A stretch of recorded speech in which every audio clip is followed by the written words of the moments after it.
तो दोस्तों बहुत ही बड़ी खुशखबरी निकलकर सामने आ रही है। जिस हथियार का इंतजार हम 4 से 5 सालों से कर रहे थे, यानी कि डायरेक्शनली अनरिस्ट्रिक्टेड रे गन एरे, जिसे एक तरीके से आप लेजर वेपन यानी कि लेजर हथियार भी कह सकते हैं, यह बनकर तैयार हो चुका है। और इतना ही नहीं, इसकी टेस्ट की खबरें भी निकलकर सामने आ चुकी हैं। जी हाँ, बहुत ही मजेदार खबर निकलकर सामने आ रही है। जी हाँ दोस्तों, बहुत ही मजेदार और बहुत ज्यादा एक्साइटेड ये वीडियो होने वाली है, इसलिए बड़े ध्यान से मुझे सुनिए। और हाँ, जिन लोगों ने अभी तक चैनल को सब्सक्राइब नहीं किया है, कर लीजिए, क्योंकि डिफेंस की बहुत बड़ी बड़ी खबरें अब आना शुरू हो जाएंगी मार्च से। और इसलिए चैनल को बड़े ध्यान से सब्सक्राइब कर लेना कि बहुत बड़ी बड़ी खबरें आएंगी। अब बात करते हैं दुर्गा 2 की। तो दोस्तों, जैसा कि आप जानते हैं कि ये एक हाई पावर लेजर वेपन होगा। इसकी डेवलपमेंट काफी लंबे समय से चली आ रही है और इसकी हमें बहुत ज्यादा आवश्यकता भी थी, क्योंकि इसके आने के बाद से हमारा एयर डिफेंस रोबस्ट हो जाता। तो आज इस पर बड़ी खबर निकलकर सामने आई है कि इसका डेवलपमेंट स्टेज जो है वो बिल्कुल अंतिम फेज पर पहुंच चुका है, जिसे आप एडवांस स्टेज भी कह सकते हैं। इतना ही नहीं, इसको अब जल्दी ही टेस्ट भी किया जाएगा। जी हाँ, जो एक्चुअल डेट है वो तो अभी तक नहीं पता लग पाई है, लेकिन बताया जा रहा है कि इस साल के मिड तक यानी कि जुलाई के आसपास इसकी टेस्टिंग भी की जाएगी। इसका जो फाइनल प्रोटोटाइप है वो भी लगभग बनकर तैयार हो चुका है। लेकिन जो लोग नहीं जानते कि दुर्गा 2 क्या है, तो उनको मैं शॉर्ट में बता देता हूँ कि ये कितना ज्यादा डेंजरस है। दरअसल अगर आपको दुश्मन के किसी भी लड़ाकू विमान को मारकर गिराना है,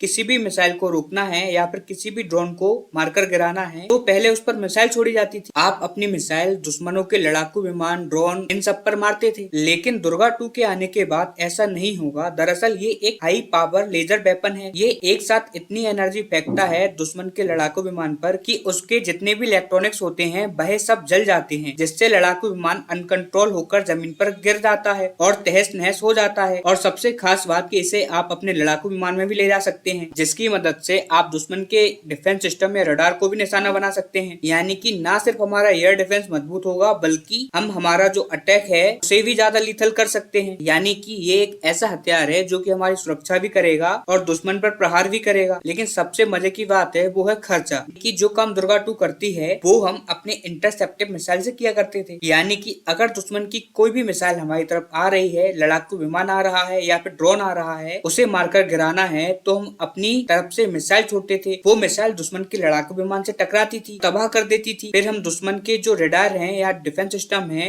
जो टैंक वगैरह हैं, उन सबको तबाह करते थे। तो वो भी हमें लड़ाकू विमान भेजकर उनमें मिसाइलें उनके ऊपर गिरवानी पड़ती थी। लेकिन इसमें खर्चा बहुत ज्यादा आता था। आज की तारीख में एक जो सस्ती से सस्ती इंटरसेप्टिव मिसाइल है वो कम से कम 2 से लेकर 5 करोड़ रुपए तक की आती है। अगर बात करें बड़े एयर डिफेंस सिस्टम की, जैसे कि S-400, तो उसकी जो इंटरसेप्टिव मिसाइल है वो तो 7 से लेकर 12 करोड़ तक चली जाती है। यानी कि एक हमला आपके 10 करोड़ के आसपास खत्म हुआ। लेकिन ये जो दुर्गा 2 है, ये मिसाइल नहीं छोड़ती, ये छोड़ती है एनर्जी, जो कि बनती है बिजली से। यानी कि ये हथियार बिजली पर चलेगा। 1 या 2 यूनिट में, जितना कि हमारे घर में भी इस्तेमाल होता है, 1 दिन की बिजली, उतनी ही बिजली में ये बड़ी आसानी से एक लड़ाकू विमान को मारकर गिरा सकती है। यानी कि खर्चा कुछ भी नहीं होगा। लगभग कुछ 100 रुपए में आपके दुश्मन के बड़े से बड़े हथियार को, बड़े से बड़े लड़ाकू विमान को, जिनकी कीमत कई अरबों रुपए में है, उसे मारकर गिरा सकेंगे। इससे आप समझिए कि दुर्गा 2 भारत के लिए कितना ज्यादा जरूरी है। हालांकि इस मामले में मेरी गहरी नजर है। जैसे ही इसकी टेस्टिंग की एक्चुअल डेट सामने आती है, मैं आपको तुरंत बताऊंगा। फिलहाल थैंक यू इस वीडियो को देखने के लिए, and don't forget for subscribe and press the bell icon for upcoming videos. Thank you.